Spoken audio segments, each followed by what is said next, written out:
Loft Music Sud Radio, Yvan Cuchius. La mélancolie, c'est le bonheur d'être triste. Victor Hugo.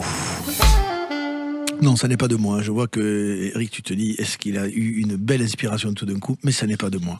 C'est tellement beau. C'est tellement beau. T'as vu, c'est beau chez nous, hein, sur Sud Radio, Eric. Il est plus grand que mon studio. Mais oui. Je suis un peu jaloux. Nous sommes heureux de vous accueillir dans ce Loft Music en ce dimanche, avec un tour de table, voilà, d'artistes, de journalistes, de passionnés en tout cas de musique et de chansons, qui ne se connaissent pas forcément, mais qui vont faire connaissance pendant cette émission. Merci d'accueillir celui justement qui consacre un ouvrage aux éditions Hugo Doc à l'un des artistes qu'il a le plus interviewé. L'artiste s'appelle Jean-Louis Aubert, le titre de l'ouvrage Une vie en chanson, et son auteur, Éric Jean-Jean. C'est une merveille, regardez cette vie sans pareil, cette mer qui s'attire au soleil. Salut mon Éric, merci d'être là. Mais merci de m'inviter comme à chaque fois. Merci de ta fidélité, mon ami. En collègues que nous sommes. Ouais, en confrères. Voilà, J'aime bien en confrères. Nous, dans le sud, à Toulouse, ce serait plutôt collègues. Mais à Bordeaux, d'où tu viens, ce serait plutôt quoi? Confrères aussi? Ouais, Bordeaux, c'est un peu plus. Ou alors confrères. Ouais. Si tu viens de blague comme moi, tu dis confrère. Cette ville qui te voit démarrer dans ce métier qui est ta passion. Ouais.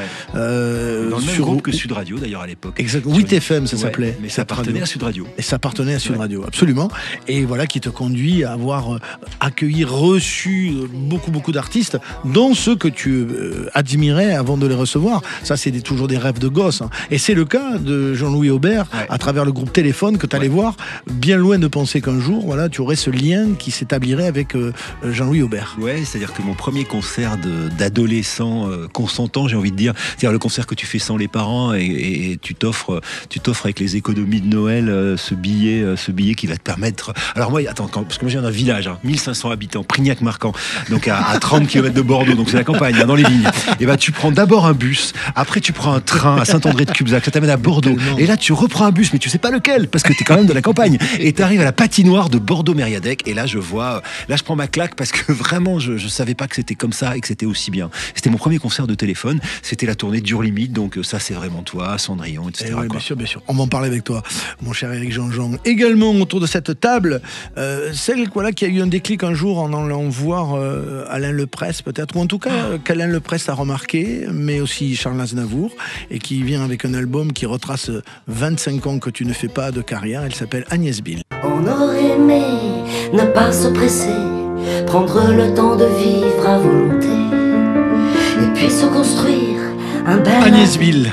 Dans le Loft Music, on aurait pu pour te présenter, avoir plein de mélodies ou d'intentions différentes qui vont entre du rire aux larmes quasiment. Tout à fait, c'est oui. un peu ça. J'aime beaucoup rigoler, puis j'aime beaucoup faire pleurer. Je suis très sadique en fait, quand même. Ouais, c'est ça. Une volonté de remettre à plat plein de titres dans une version très épurée, piano-voix, voilà, qui on revisite. peut pas faire plus simple en fait. C'est ça. Voilà, pour fêter mes 25 ans de métier, en fait, je triche. Ça fait pas 25 ans, ça fait 27 ans. Mais je trouvais que ça faisait moche d'appeler mon nouvel album 27 ans de la vie d'une femme. Alors je me suis rajeunie de 2 ans, en fait. C'est ça. Les débuts, c'est au Limonaire, à Paris. Mes débuts sont au Limonaire à Paris, tout à fait. 97, exactement. Avec, voilà, ce déclic, je le disais, devant Leprest, en fait, qui te donne envie de chanter. Alors, plus précisément, moi je faisais des études et le bonheur de mes parents. Et puis un soir, je vais à la Folie en Tête, qui est un petit bar dans la butte aux Cailles à Paris. Et je vois ce type inconnu de moi qui s'appelait Alain Leprest. Et le soir même, j'ai écrit ma première chanson sur une poubelle dans la rue à côté. Ah, comme lui, certainement. Lui, il aimait bien les nappes de bistrot. Ouais. Il préférait les nappes. Leprest, quand on aime la chanson, évidemment, Éric Jean-Jean, on aime Leprest. Je me souviens de cet album qui était sorti, qui s'appelait Chez Leprest, d'ailleurs. Ouais, avec plein d'invités. J'ai participé au premier. Ouais. Et alors, une histoire incroyable, parce que, en effet, je viens de sortir un album 25 ans de la vie d'une femme, mais l'intégrale de mes textes aussi qui s'appelle 25 ans de la vie d'une plume. Et en fait, il y a 2 ans, j'ai reçu une lettre. C'est une lettre que Leprest m'avait écrite et jamais envoyée. Et que son manager a retrouvée, qui me l'a envoyée. Et c'est l'anti-préface d'Alain Leprest sur mon livre 25 ans de la vie d'une plume. Non, c'est beau, c'est joli. Oui, il dit que j'ai pas besoin d'être préfacé, en gros. Donc j'ai appelé ça anti-préface. Pas mal. C'est joli, ouais. Elle s'appelle Agnès Bill, 25 ans de la vie d'une femme, et tu seras en concert, annonçons-le dès maintenant, à Agen, à la Tannerie. C'est ce soir même, nous sommes le 1er décembre, et le 1er mars à Aix, en Provence, au Petit Duc, où je joue très prochainement aussi, c'est une jolie salle. Également, avec nous, dans ce Loft Music, on passe alors de téléphone à Mylène Farmer. Ça, c'est extraordinaire. Le journal d'un fan, et Eric va nous en dire un mot aussi, mais d'abord, accueillons Clément Lagrand.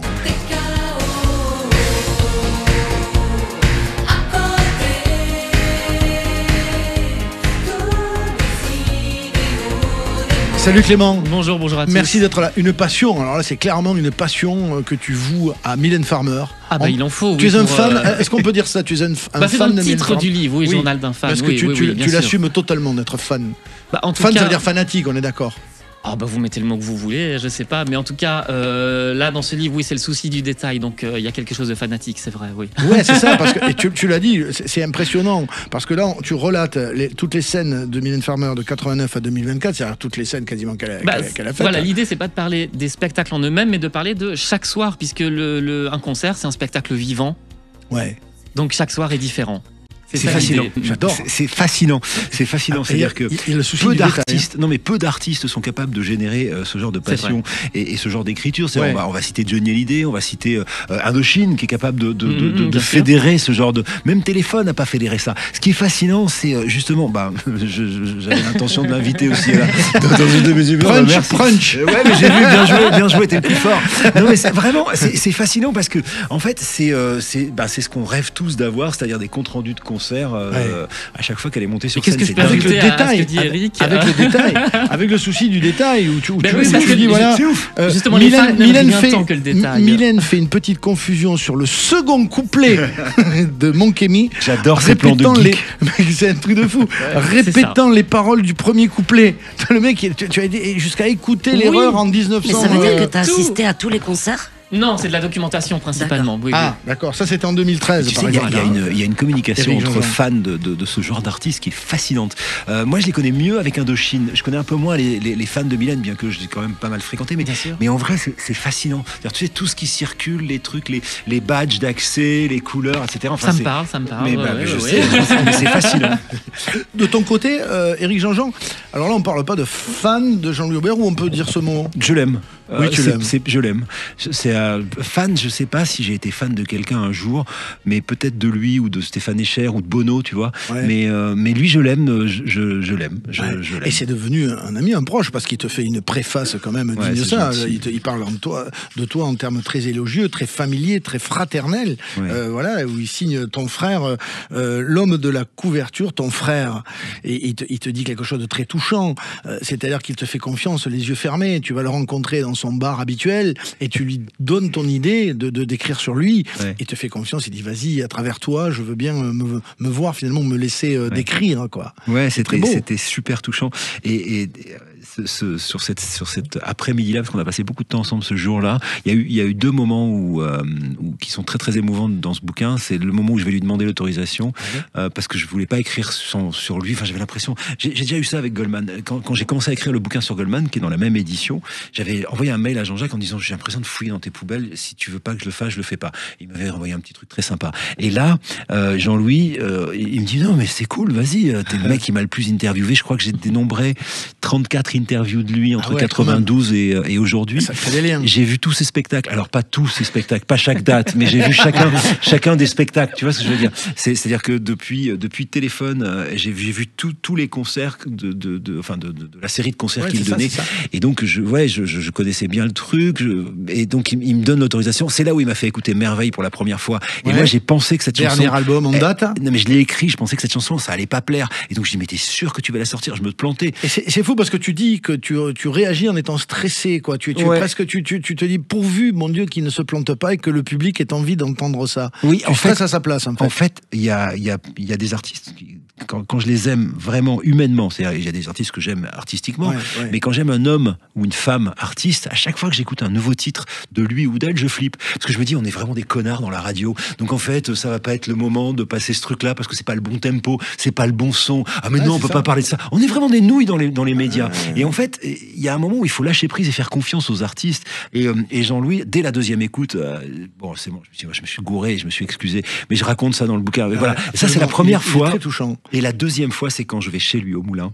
Ouais. Et j'arrive avec le paquet de trucs. Genre, tu veux le lire? Mais non, je veux pas le lire. Je t'en prie, lis-le. Non, mais il me dit, en revanche, je t'ai fait une préface. Et il me la lit. Ah ouais, c'est ce que tu. Et j'avais envie de chialer. Bah oui, tu m'étonnes. Ah puis je vous invite à lire cette préface pour comprendre ce que dit beaucoup mieux Éric Jean-Jean avec les mots de Jean-Louis Aubert aux éditions Hugo Doc.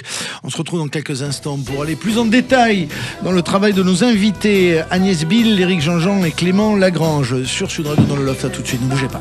Te montre du doigt où tu vas, juste une illusion, comme une bulle de savon. Le Loft Musique Sud Radio, Yvan Cugius. Marcel, t'es comme une fée pour moi, comme celle. Un Loft Musique qui reçoit Éric Jean-Jean, le collègue, le confrère, qui est auteur de beaucoup d'ouvrages. Avec l'accent, le confrère. Le confrère, qui est auteur de beaucoup d'ouvrages sur les artistes. Il y a eu, on en parlait tout à l'heure, Jean-Jacques Goldman, Dutronc. Voilà. Et là, cette fois, c'est Jean-Louis Aubert, Une vie en chanson, préfacée par Jean-Louis Aubert lui-même aux éditions Hugo Doc. On va en reparler, évidemment. Nous sommes également en compagnie d'Agnès Bill pour son 25 ans de la vie d'une femme, et également avec Clément Lagrange, avec qui nous parlerons de Mylène Farmer à l'occasion de cet ouvrage également, qui est le journal finalement du fan que tu es à travers tous les concerts de Mylène Farmer de 89 à 2024. On se balade sur quelques titres que tu as choisis, mon Éric, pour illustrer justement ce propos et cet ouvrage Jean-Louis Aubert, Une vie en chanson. Par exemple, tu nous as dit, on pourrait écouter, et je vous dirai un mot sur ce titre-là. C'est la vie, sans billet de train, traverser la vie, sans billet de train. Sur la route. En fait, le Raphaël concept, et Jean-Louis Aubert. Le concept de cette série, d'ailleurs, c'est une série de livres qui s'appelle une vie en chanson. C'est de choisir un certain nombre de chansons pour raconter la vie d'un artiste au travers de ce qu'il a écrit. Et là, dans ce livre, il y a 55 chansons de Jean-Louis Aubert, ou plutôt 54 plus une. Et ça, c'est la plus une. C'est-à-dire, cette chanson n'a pas été écrite, c'est la seule par Jean-Louis. C'est Raphaël qui a écrit cette chanson. D'accord. Et c'est assez rigolo parce que donc Raphaël va devenir très proche de. C'est Thomas Semence, le guitariste de Jean-Louis Aubert, qui est toujours d'ailleurs à la guitare chez Jean-Louis Aubert, qui va lui présenter son pote. Ils se connaissent depuis qu'ils sont adolescents, qui est Raphaël, qui débute. Il vient de sortir un album qui s'appelle L'Hôtel de l'Univers, et en fait ils deviennent très potes et très proches.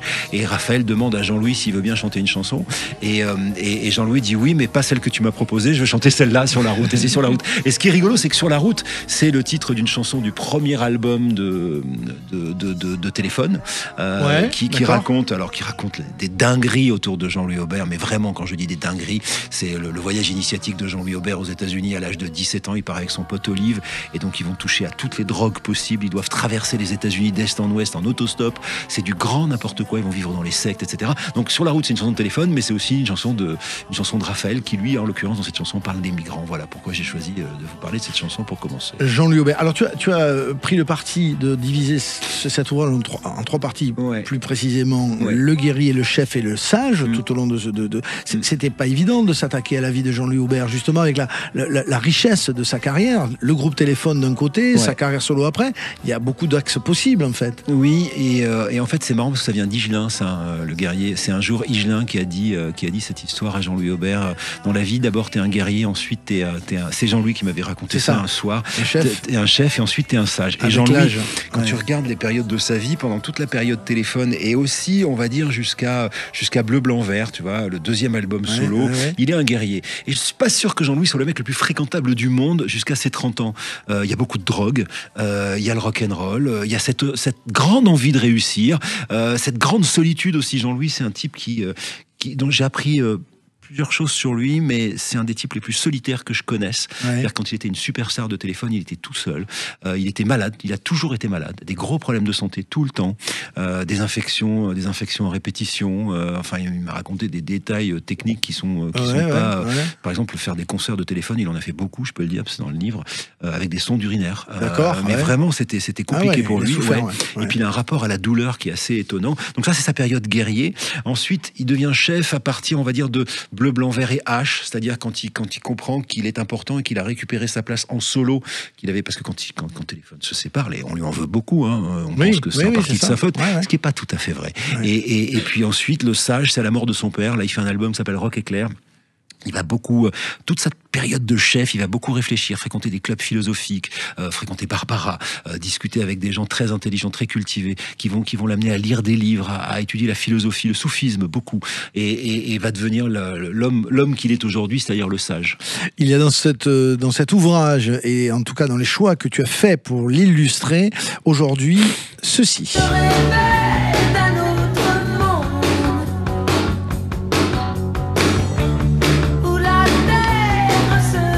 Éric Jean-Jean dans le Loft Musique à propos de Jean-Louis Aubert, Une vie en chanson. Celle-ci, elle est emblématique évidemment du groupe Téléphone, et tu en expliques la genèse en fait dans le bouquin, lors d'une répétition, voilà, où chacun propose un truc et la chanson naît et est reprise comme un drapeau dans plein de manifestations. Elle a vraiment intégré l'inconscient populaire, collectif. Avec un vrai contresens sur cette chanson, et c'est assez beau. D'abord le bœuf des musiciens, donc ils sont tous en train de jouer. Enfin, Agnès, tu connais mieux que nous, c'est-à-dire, tu vois, on fait de la musique, puis à un moment, Richard accélère le tempo et les pam, pam, pam, le coup de batterie. Et puis soudain, Corinne suit. Richard Kolenka, Richard qui est capital dans la vie de Jean-Louis Aubert. Et donc, voilà, et ça accélère, et puis Louis Bertignac suit, et paf, c'est parti. Et pour ce qui est des paroles de la chanson, je rêvais d'un autre monde où la terre serait ronde, etc. Évidemment, tout le monde a pris ça sur je veux un monde meilleur. Ce qui est vrai, sauf qu'en fait, Jean-Louis parle de lui dans cette chanson, c'est-à-dire que ma réalité, ma alité, qu'est-ce qui se passe au moment de sa vie? On est en 1984 quand il écrit Un autre monde. D'abord, il est junkie jusqu'à l'os. Je le découvre maintenant. L'héroïne. Ils sont tous, à l'exception de Richard, qui est peut-être le moins drogué de la bande, mais ils sont tous vraiment sous drogue dure. Jean-Louis habite seul dans un appartement de la gare de l'Est, et en fait, je ne voyais plus mes pliés. Je rêvais réalité. Écoutez, ma réalité. Ma alité. Moi, j'ai toujours entendu ma habité. J'ai jamais. Et en fait, à ce moment-là de sa vie, Jean-Louis, c'est la seule fois de sa vie où il a pensé au suicide.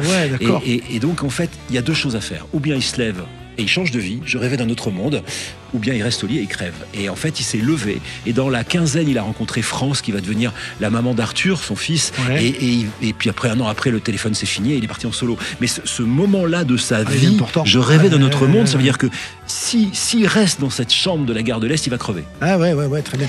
C'est dingue les histoires comme ça. J'allais dire ça. Ça doit être pareil pour toi. Pour moi, c'est toute mon adolescence, cette chanson. Et en fait, j'ai toujours ressenti cette chanson comme beaucoup de gaieté, beaucoup d'indignation, mais gai. Combien de fois j'ai fait mes premières booms dessus, et en fait, les premiers de découvrir les dessous, les coulisses d'une chanson, c'est passionnant. Et puis ça veut dire que le public la récupère, s'en accapare et l'intègre autrement que l'intention de l'auteur quelquefois. Mais toutes les chansons, en fait, toutes les chansons, tu les fais tiennes. Il y a des chansons qui t'accompagnent. Quand tu rencontres quelqu'un, voilà, quand tu attends un enfant, quand tu viens de mettre au monde ton enfant, quand tu es en chagrin d'amour. Enfin, tu as toujours des chansons qui t'accompagnent et qui finalement ne parlent que de ta vie à toi, puisque elle t'émeut. Oui, c'est ça. C'est toi qui l'émeut. C'est intéressant parce qu'on retrace la vie de Jean-Louis Aubert finalement, et toi tu retraces un peu la tienne à travers tes 25 ans de la vie d'une femme, Agnès Bill. Mais est-ce que là on comprend très bien la perception d'un public qui voit la vie, la bande originale d'un artiste, mais quand on est soi-même l'auteur et l'interprète de ces chansons, quel regard on a justement sur son parcours de vie en fonction des chansons?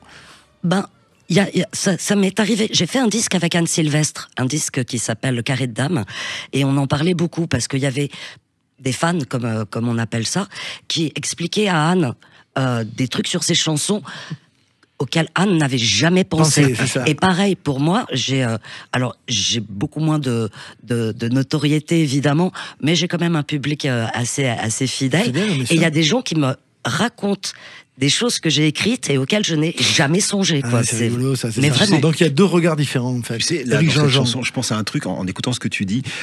Tu sais, il dit danse les ombres du monde, danse les ombres du monde. Et en fait, c'est la caverne de Platon. Et c'est un fan qui a dit à Jean-Louis, bah oui, vous parlez de la caverne de Platon. Et en fait, Jean-Louis adore ce conte philosophique et il en parle dans d'autres chansons. La caverne de Platon, c'est des gens qui sont enchaînés au fond d'une caverne et qui ne voient de l'extérieur que des ombres. Donc dansent les ombres du monde. Et à un moment, il y en a un qui se libère et qui voit la vraie vérité du monde et qui se rend compte que c'est pas ça. Donc, et c'est l'histoire de cette chanson. Donc en fait, il y a des fans qui de temps en temps vont... Non mais voilà, alors Aubert, c'est exactement ça. C'est-à-dire qu'Aubert, il y a des trucs mais qui sont complètement dingues, des mots ou des phrases qu'il a entendues il y a 30 ans et que vous retrouvez. J'ai un exemple génial dans le dernier album. Il y a une chanson, je sais plus laquelle c'est, qui dit « Les contes de fées n'arrivent qu'une fois ». Des contes de fées n'arrivent qu'une fois. Des contes de fées n'arrivent qu'une fois. Bon, voilà, c'est cool. Et en fait, cette phrase, elle vient de 1984. Ils sont sur le tournage de l'enregistrement d'un autre monde, cet album-là, chez Glyn Jones, producteur des Stones, des Who, etc. Et Glyn Jones fête son anniversaire et celui de Louis Bertignac. Et ils font un bœuf. Il y a John Entwistle, le bassiste des Who. Et il y a Jimmy Page, le guitariste de Led Zeppelin, qui est leur idole. Et donc, à la fin de ce truc, Jean-Louis dit, mais il faut absolument qu'on refasse de la musique ensemble. Et Jimmy Page le regarde en lui disant « Fairy tales only happen once ». Les contes de fées n'arrivent qu'une fois. Et 40 ans après, c'est dans une chanson. C'est ça le truc d'auteur de Jean-Louis Aubert. Exactement. Mais tous les auteurs, c'est comme ça. Il y a des choses qui reviennent à un moment donné, on ne sait d'où. Toujours, c'est magique en fait. C'est magique. Il y a des choses que moi je note dans mon carnet et ça peut venir tout de suite, mais ça peut venir 20 ans plus tard, bien sûr. Je me rappelle avoir parlé de ça avec Souchon qui traînait une phrase, un début de chanson, depuis 25 ans. Génial. Je dormais et je me rappelle même de ces deux phrases. Je lui avais dit, mais lui, s'en rappelait même pas parce qu'il l'avait dit à un journaliste il y a très longtemps. C'est je dormais salopard, on partait à la chasse au léopard. Il avait ces deux vers, va savoir d'où ça venait, et il les a traînés, et il n'a jamais pu enchaîner une chanson. Mais ça faisait 25 ans qu'il les avait dans un coin de la tête, et que peut-être un jour, il pensait que le déclic arriverait pour faire la chanson qu'on attend, quoi. J'ai une chanson qui a mis très exactement 12 ans et 2 heures à venir. 2 heures. Ça faisait 12 ans que j'avais ce titre, Il était une femme. C'est le nom d'ailleurs de mon avant-dernier album. Je trouvais que c'était joli, voilà, un peu, il était une fois, il était une femme. Je savais pas du tout quoi en faire, mais vraiment. Et puis, bon, je le reportais de carnet en carnet, je le gardais dans un coin de ma tête. Et en fait, un jour, j'entends mes voisins d'en face qui s'engueulent. Je me mets à la fenêtre. Je vois la femme qui ouvre la fenêtre, qui se jette par la fenêtre, et je vois le poing du mec. Elle a fait un roulé-boulé sur le toit du local à poubelle. Heureusement, elle habitait, comme moi d'ailleurs, c'était ma voisine d'en face, au premier étage. Oui, mais enfin, elle s'est quand même défenestrée, et j'ai vu le poing du mec. Et elle s'est enfuie. Elle risquait plus rien. J'ai refermé ma fenêtre. 2 heures plus tard, j'avais écrit ma chanson.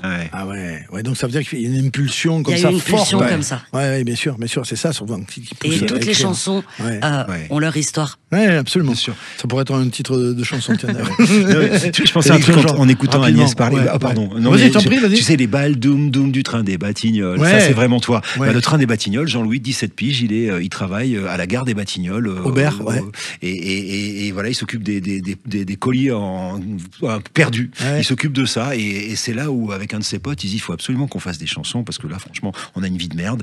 Et donc, il va faire 2 chansons, Métro Cétro et Hygiaphone, un soir où il travaille au truc des Batignolles, et le train des Batignolles, ça lui revient 10 ans après pour cette chanson-là. C'est un truc qu'il a vécu, qu'il avait dans un coin de sa tête. C'est exactement ce qu'Agnès vient de raconter. Ouais, c'est ça. C'est beau, hein. C'est mécanique, voilà, très mystérieuse comme ça de l'écriture. C'est toujours fascinant.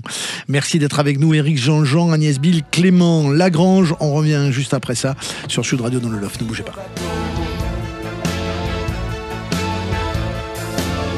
Sur toutes les plages de tous les coins. Le Loft Musique Sud Radio, Yvan Cugius. Nous évoquons avec Éric Jean-Jean, le collègue Jean-Louis Aubert, une vie en chanson aux éditions Hugo Doc. Nous allons parler de Mylène Farmer avec Clément Lagrange qui est avec nous. Et nous parlons avec Agnès Bill de son album 25 ans, de la vie d'une femme qui est intérêt à te dépêcher, ce soir même en concert à Agen, à la Tannerie. Et puis le 1er mars prochain à Aix-en-Provence, au Petit Duc. Venons 2 secondes sur Jean-Louis Aubert, mon cher Éric Jean-Jean, parce qu'il y a un autre titre dont on peut dire peut-être un petit mot. Juste au préalable, préalable préciser que tu t'es vraiment plongé dans l'œuvre de Jean-Louis Aubert, et puis aussi tu as réécouté les interviews, tous les entretiens que vous aviez fait ensemble. Donc tu as mangé et écouté, vécu Jean-Louis Aubert pendant plusieurs mois. Ah oui, il faut demander à Karine Jean-Jean, elle n'en pouvait plus. Oui, ton épouse, ta douce. C'est Aubert, non, fini. Non, heureusement, elle adore Jean-Louis, qui est irrésistible. Qui est un personnage délicieux dans la vie comme sur scène, hein, tu le dis aussi à un moment. En fait, c'est le même. C'est le même, juste un tout petit peu plus en zone rouge. Mais je l'ai jamais surpris, et pourtant je l'ai beaucoup fréquenté. J'ai jamais. Des fois, quand on rencontre les gens et qu'on passe beaucoup de temps avec nos idoles, on se dit un peu, il y a toujours un truc, tu fais merde. Jamais. Jamais déçu. Juste un petit mot pour finir ce tour d'horizon de Jean-Louis Aubert sur ce titre. Sur toutes les plages, il y a des mômes qui font signe au bateau. Ça, c'est le premier album solo de Jean-Louis. Alors ça, c'est le premier album solo, je vais te dire, D'ailleurs, on peut se demander ce que l'aventure téléphone a apporté au chanteur solo, au créateur Jean-Louis Aubert ensuite. Sans téléphone, il aurait certainement écrit différemment ou fait autre chose. Oui, et puis surtout, le premier album Plâtre et Ciment, c'est des chansons qu'il avait écrites pour téléphone. Hein. Ouais, c'est ça, c'est ce que tu dis. Ils ont signé pour faire 6 ou 7 Bercy en 87, et en 86, ils se réunissent pour faire des chansons. Ils font Le Jour s'est levé, qui sera leur dernier titre, et Louis et Corinne disent c'est une sous-lénonnerie de merde.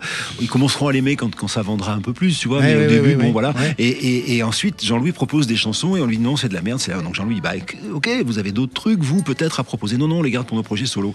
Bon, on n'a plus rien à chanter, voilà, on se sépare. Et en fait, quand je disais tout à l'heure que Richard est super important dans la vie de Jean-Louis, c'est que le groupe se split. D'un côté, Louis Bertignac et Corinne Mariano, les Bertignac et les Visiteurs, et de l'autre, rien. Jean-Louis tout seul, un peu dans la défonce à ce moment-là, il est vraiment le nez dans l'héroïne. Et Richard crée un petit groupe de copains pour faire de la musique, et il dit à son pote allez, viens jouer avec nous le vendredi, on fait de la musique, viens. Donc il traîne Jean-Louis, qui sort de son fameux studio Gare de l'Est, et ils font de la musique. Et puis à un moment, Richard dit à Jean-Louis mais les chansons là que tu nous avais présentées là pour téléphone et que les autres aimaient pas, elles sont où? Elles sont dans un placard. Oui, mais les chansons, ça doit pas rester dans un placard. Imagine qu'elles soient bonnes. Et en fait, dedans, il y avait Les Plages, il y avait Juste une illusion, il y avait tout le premier album de Plâtre et Ciment de Jean-Louis Aubert, quoi.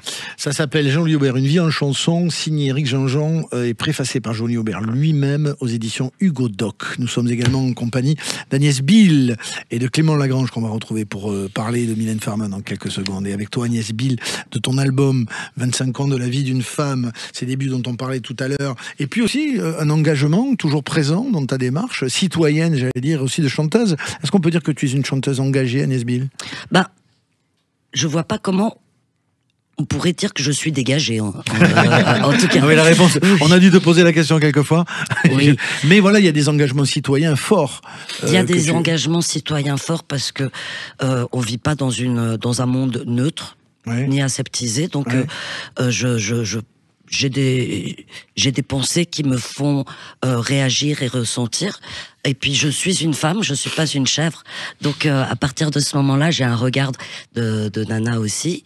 Et on me traite très souvent de féministe. Oui. Et la question est comment peut-on ne pas être féministe quand on est humaniste? Oui, c'est vrai, bien sûr. Donc évidemment. en fait, c'est pas vraiment des questions que je me pose. Oui, c'est plutôt des évidences. Oui, c'est ça. En tout cas, tu navigues justement entre cette tendresse et cette... Je citais Victor Hugo tout à l'heure en disant que la mélancolie, c'est le bonheur d'être triste. C'est quelque chose qui te correspondrait bien, ça? Oui, ça me correspond très bien si on met cette phrase en parallèle avec une autre citation que j'aime beaucoup, qui est de Boris Vian, et qui dit « L'humour et la politesse du désespoir ». Oui, absolument. Et ça, j'adore aussi. Oui, c'est tout toi. On écoute quelques extraits, justement, qui retracent ta carrière. Il y a, par exemple, cette chanson d'une extrême tendresse. La plus belle, c'est ma mère. Son pays, c'est la vie. C'est petit, mais joli. Peut-être a-t-elle vieilli, mais elle ne m'a rien dit. Ça fait tellement longtemps, pour moi, qu'elle a 30 ans. Le temps passe, et pourtant... Malgré ses cheveux blancs, son ventre un peu plus large, et les ongles du temps qui griffent son visage, et ses mains toutes dures, la plus belle sur la terre, la plus belle, je le jure, la plus belle, c'est ma mère. C'est beau. Agnès Bill, cette tendre gratitude pour sa maman et puis cette lucidité sur le temps qui passe, voilà. J'ai quand même envie de raconter une anecdote sur cette chanson. Cette chanson, je l'ai écrite il y a quand même pas mal de temps. Je me souviens, c'est Guy Bedos qui m'avait invité à la chanter chez Drucker et je l'avais pas tout à fait fini en fait. Il me manquait 2 couplets et c'est dans la nuit que j'avais fini d'écrire la chanson, la veille de la chanter chez Drucker. Et une fois, j'allais chercher ma fille à l'école. La pestouille, elle devait avoir 8-9 ans. Et il y avait une affiche de mon prochain spectacle qui était collée sur une poubelle à la sortie de son école. Et elle s'est mise à chanter « La poubelle, c'est ma mère ». Ah oui, joli. C'était très tendre aussi. Les chiens font pas des chats. C'est ça. Dans ton album et dans ton parcours, il y a aussi ceci, signe particulier. Agnès Bill. Ne pas se presser, prendre le temps de vivre à volonté. Et puis se construire un bel avenir. On voulait bien grandir, pas vieillir. On se voyait déjà, Jedi ou ninja, cow-boy et clown et star de cinéma. Mais finalement, on devient prudent, signe particulier néant. Il y a également 13 ans. Tu te teins d'idées noires sous tes boucles d'orgueil.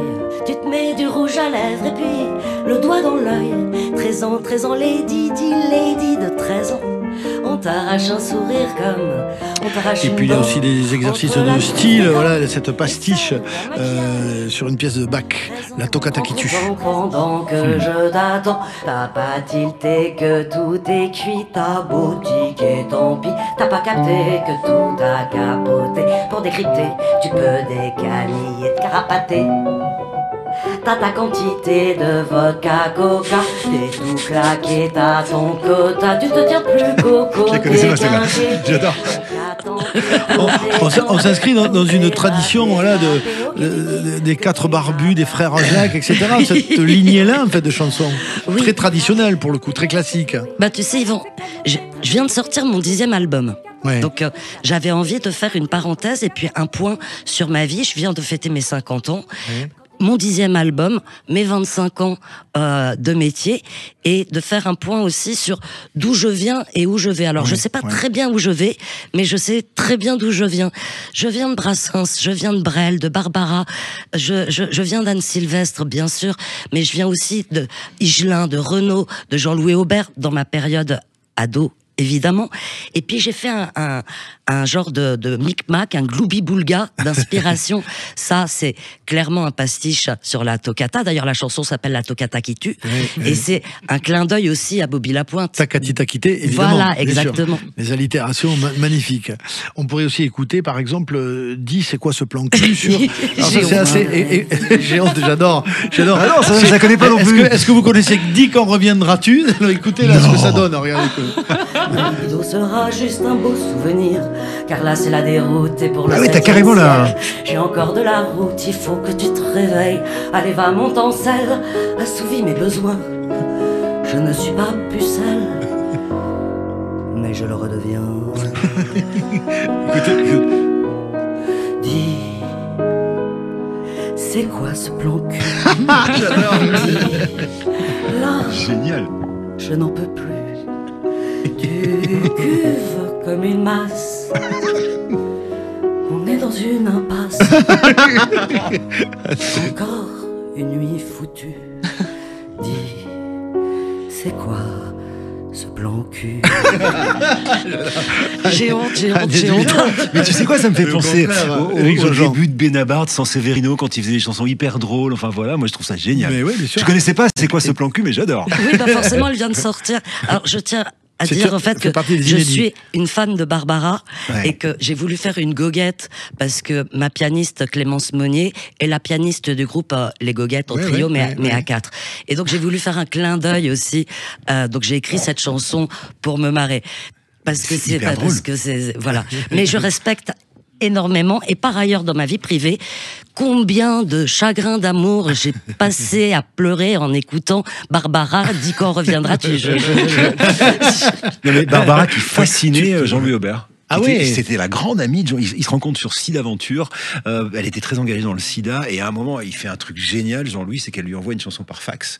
Je crois que c'est Le jour se lève encore. Et elle lui envoie une chanson par fax et lui, il la rappelle le lendemain en disant j'ai trouvé une musique dessus. Et fait ouais, ok, c'est cool, t'écoutes pas mes disques. Elle existe déjà la musique. Ils étaient très très amis, très proches. C'est assez rigolo. Donc voilà, Barbara, respect. On plonge. Qui était très drôle, paraît-il. Oui, il paraît qu'elle avait beaucoup d'humour. Ouais, j'ai jamais rencontré. On plonge dans l'histoire de la chanson, mais c'est bien, c'est un ravissement. Merci d'être avec nous, et merci à vous qui nous écoutez, et merci d'avoir accueilli et de continuer jusqu'à cette fin d'émission. Éric Jean-Jean, Agnès Bill, Clément Lagrange, on va le retrouver autour de cette actualité, ce bouquin, le journal d'un fan, autour de Mylène Farmer. On va s'occuper de ton cas, mon Clément, tu vas voir. Ça va chier. Fais attention, ça va chier. À tout de suite. Écrit ta boutique et tant pis, t'as pas capté que tout a capoté. Le Loft Musique Sud Radio, Yvan Cugius. On finit ce loft avec Mylène Farmer, le journal d'un fan, toutes les scènes de 89 à 2024, signé Clément Lagrange. Nous sommes toujours en compagnie d'Éric Jean-Jean et d'Agnès Bill. Alors, le journal d'un fan, ça veut dire que voilà, Mylène Farmer suscite cette passion auprès de beaucoup de gens dont tu fais partie. Oui, bien sûr. Mon cher Clément, comment t'expliques ce magnétisme, cet artiste voilà, emblématique qui a quand même vendu, passe-moi, 30 millions d'albums. Non, mais c'est la plus grosse vendeuse de disques en France. C'est ça, plus grosse vendeuse de disques. Comment t'expliques, toi, qui es toi-même fan, cette attirance, cette passion? Mais je l'explique pas, justement. Ouais. Je l'explique pas. Tu as d'autres artistes qui te provoquent la même chose ou non? C'est vraiment que Mylène Farmer? Il y a beaucoup d'artistes que j'aime et que je suis. Mylène Farmer, moi, ce qui m'intéresse, globalement, c'est sa carrière, en réalité. Je trouve que sa carrière est fascinante. Ouais. C'est ça que j'aime chez elle. Ouais, mais il y a plein d'autres carrières fascinantes. Mais bien sûr. Il y a quelque chose en plus chez Mylène Farmer. Au point d'aller quand même depuis voilà, 89. Oui. Il y a quelque chose en plus, effectivement, voilà, c'est ça. Ouais. Noter tous les concerts, tous les détails, vraiment aller scruter tout ce qui s'est passé. Mais parce que c'est fascinant les détails. Et c'est ça qui fait la magie d'une représentation. Ouais. Tu l'as rencontré déjà? Rencontré, non. Pourquoi ce serait quelque chose d'absolument merveilleux, inimaginable pour toi? Je sais pas, ça m'intéresse pas trop en fait. Ouais, peut-être dans un contexte professionnel, oui, voilà, si c'était quelque chose d'organisé, mais à part ça, non. Alors tu as choisi aussi quelques titres pour nous parler de ça, cet ouvrage justement, à travers notamment ceci, Sans contrefaçon, le bien nommé.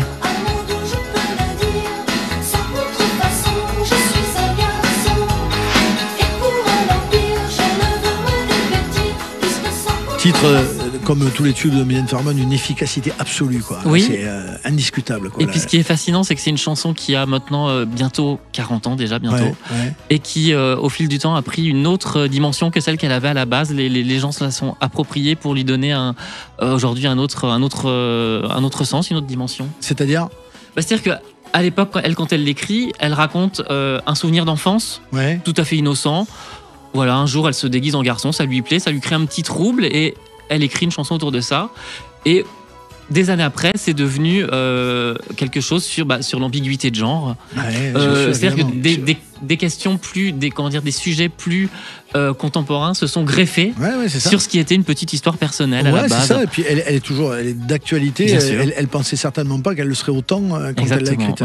Sur l'identité de genre, c'est marrant parce que pendant la pause, on discutait avec Agnès de celle qui était sa meilleure amie, Anne Sylvestre, qui avait traité ce sujet déjà, de l'identité de genre, dès les années 80 peut-être même. Tout à fait. Ouais, c'est ça. Et Mylène, elle va porter ça. Je pense que c'est ça aussi qui fait le succès aussi grand d'une star comme Mylène Farmer. Qu'on a vu à l'occasion de la tournée Nevermore, qui a fait le Stade de France, je ne sais plus combien de fois, 4 ou 5 fois. 3 fois en tout cas, qui est complètement fascinant.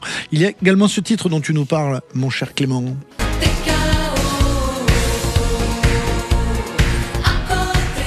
L'un des moments forts de son concert, celui-ci. Mais de tous les concerts. Ah, mais oui, bien sûr, Clément, bien sûr. Bien sûr. Non, c'est ce qu'on appelle un incontournable. Ouais, absolument. Alors celui-là, qu'est-ce qu'il a de particulier? Pourquoi tu l'as choisi? Finalement, c'est la même chose que Sans contrefaçon. C'est exactement une chanson qui se sublime d'elle-même, qui dépasse le stade de la chanson pour devenir les gens s'en emparent. Une légende, fait un truc iconique. Exactement. Et là aussi, quelque chose qui prend une signification. Les générations passent et le message reste. Comment tu as fait pour avoir tous ces renseignements? Parce que tu n'as pas pris un petit carnet de notes depuis 89 là pour Non, il y a dedans, je sais pas, il y a à peu près, il y a plus de 200 concerts, je n'ai pas assisté aux 200 soirées, hélas. Non, mais tous les détails, tu les as retrouvés où? Cancan de tous les... C'est de la documentation, des vidéos. En fait, les fans, qu'on parle de n'importe quel fan, les fans sont toujours organisés. D'accord, pour qu'il reste une trace des choses. Donc il y a toujours des enregistrements d'une certaine façon, il y a des récits, des souvenirs, et moi j'ai tout simplement tout rassemblé et tout synthétisé. Et puis il raconte ce qui se passe vraiment, tu vois, pendant que les applaudissements continuent, Yvan Cassard, le pianiste emblématique de Mylène Farmer, plaque quelques accords mélancoliques au piano. Mylène se tourne vers le public, elle dit merci à vous, je n'y suis pour rien moi, tous ces moments merveilleux, et tu redonnes tout ce qu'elle dit exactement à la virgule près de chaque concert. Non mais c'est dingo quoi. Non mais tu sais quoi, Yvan, t'as beau être le plus grand journaliste musical du monde, tu connaîtras moins bien l'artiste qu'un fan. Ah non mais c'est clair. Parce qu'il y a un côté geek chez les fans, c'est passionnant. Ah ouais, c'est le mot, oui. Non, mais c'est vrai. Bien sûr. De tout avoir. Et est-ce que tu penses que... alors, ce bouquin-là, il s'adresse aux fans ou au grand public? Est-ce que tu penses que il faut aimer Mylène Farmer passionnément pour acheter le bouquin ou... Oui, il s'adresse aux fans parce que, comme je disais tout à l'heure, voilà, les fans, ils aiment rien tant que le détail. Et là, ce n'est que du détail, justement. Donc ça, c'est le public, c'est les fans, quoi. Oui, bien sûr. Il n'y a que eux qui vont l'acheter, en fait. Ah bah si c'est plus... Oui, non, mais si tu vois, j'imagine, en même temps, si une meuf qui fait 3 stades de France, ça fait des fans qui achètent des livres. Ouais, t'as bien calculé, en fait. C'est pas mal, c'est pas mal. 8 x 3, 24, ça fait 240 000 ventes pour le livre, c'est bien, ça va. Ouais, c'est clair, tu t'es pas trompé. C'est chez Hors Collection, Clément Lagrange, Mylène Farmer, un journal d'un fan, tous les concerts, toutes les scènes de 89 jusqu'à 2004, détaillées jusqu'à la petite précision, comme ça, qui en donne le plus possible. Voilà, toute l'émotion. Merci beaucoup d'être passé, mon Clément Lagrange. Merci. Il y avait également Éric Jean-Jean, notre Éric national, Jean-Louis Aubert, Une vie en chanson. Allez, c'est très très tendre aussi ce qu'a fait Éric. Et puis cette préface de Jean-Louis Aubert donnera tout le sens de cette relation, de ce lien qui vous unit et de cette passion que tu lui voues. C'est chez Hugo Doc, Éric Jean-Jean, Jean-Louis Aubert. Merci d'être passé, mon Éric.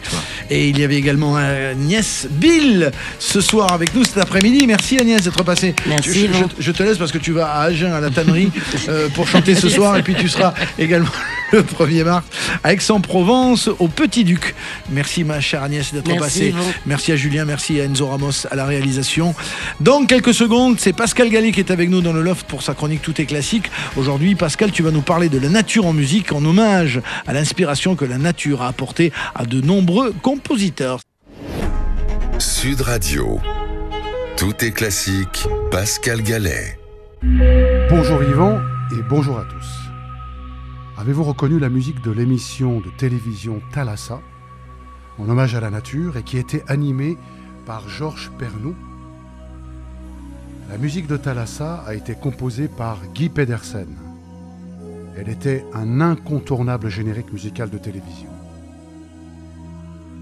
Cette musique est devenue tellement célèbre qu'on la considère aujourd'hui comme un tube. Fêtons ensemble la nature par la musique. Eh bien, en parlant de musique, restons justement avec la nature et l'eau, dans un extrait de La Mer de Claude Debussy. La Mer est un poème symphonique pour orchestre écrit en 1905. Debussy est l'un de nos plus importants compositeurs français de musique classique du début du XXe siècle. Souvenez-vous, mais oui, c'est lui que nous pouvions voir en photo sur nos anciens billets de 20 francs. Et c'est lui qui a écrit ce morceau si célèbre, Le clair de lune. Écoutez.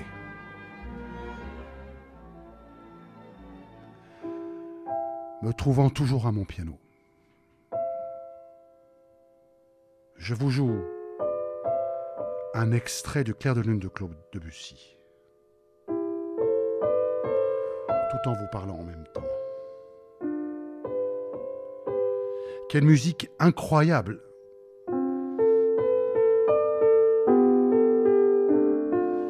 Et quel hommage au clair de lune, qui avec sa couleur si particulière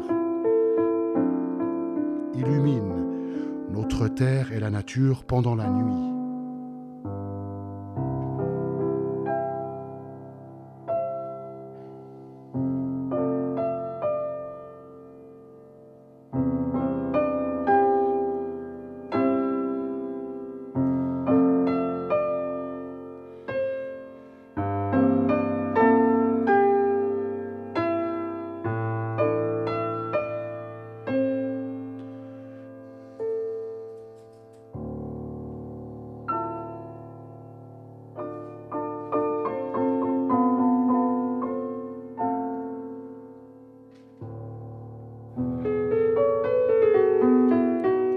Me trouvant toujours à mon piano, vous entendez le premier mouvement de la symphonie numéro 6, dite symphonie pastorale de Beethoven.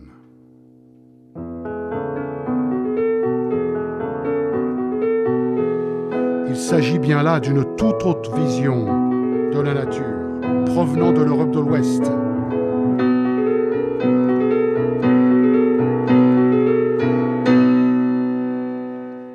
Ou encore, comme à l'accoutumée, avec mon piano et en continuant à vous parler. Écoutez le 5e et dernier mouvement de cette symphonie numéro 6 de Beethoven. Cette symphonie pastorale restera à jamais un hymne universel à la nature.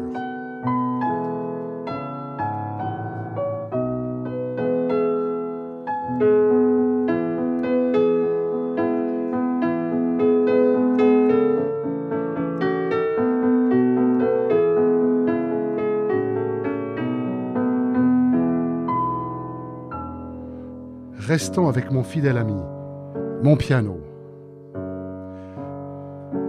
Le compositeur Piotr Ilyich Tchaïkovski rend lui aussi hommage à la nature avec ses 12 saisons pour piano. Je joue actuellement le mois de juin, qui est le 6e mois de l'année calendaire, mais surtout qui est l'été. Tchaïkovski, le compositeur du Lac des Cygnes, ou encore Casse-Noisette.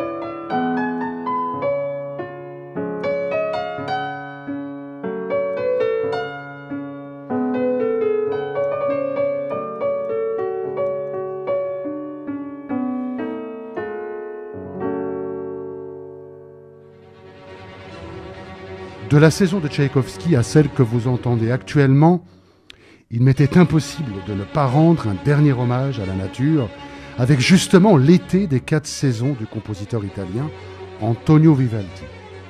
Rappelons le titre des saisons de Vivaldi. Le printemps, l'été, l'automne et l'hiver. La nature en musique, finalement, inspire de nos jours encore et encore beaucoup de compositeurs. Nous ne pouvons que nous en réjouir. Tout est classique. Sud Radio. Tout est classique. Pascal Gallet. Merci Pascal Gallet. La chronique Tout est classique est à retrouver en podcast sur sudradio.fr et sur les réseaux sociaux. C'est une merveille, cette vie à nulle autre part. Cette mer qui scintille au sol.